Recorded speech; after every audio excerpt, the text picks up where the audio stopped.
নমস্কার, আমি professor doctor Gautam Kumar বলছি। মাসফল থেকে ভাগ্য বিচার। যাদের অজ্ঞান মাসে জন্ম তারা জেনে নিন আপনাদের ভাগ্যে কখন কি দুর্ঘটনা, কখন ফাঁড়া আছে, কখন উন্নতির যোগ, কোন বয়সে কি কি ঘটনা ঘটতে পারে। বিশেষ করে অজ্ঞান মাসে যাদের জন্ম তাদের ভাগ্য মোটামুটি ভালোই বলা যায়। এদের জীবনে প্রচুর ধন উপার্জনের সুযোগ আসবে এবং পাবেন। জীবনে ভালো বন্ধু অনেক পাবেন, বন্ধুদের সাহায্যে উন্নতি হবে।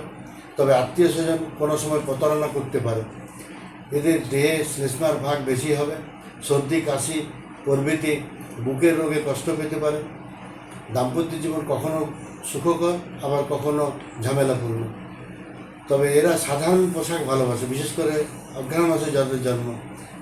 এবং পরিষ্কার পরিচ্ছন্নতা হলো খুব প্রিয় ভাব। আত্মীয়দের সঙ্গে মামলা মোকদ্দমা আশঙ্কা দেখা যাচ্ছে।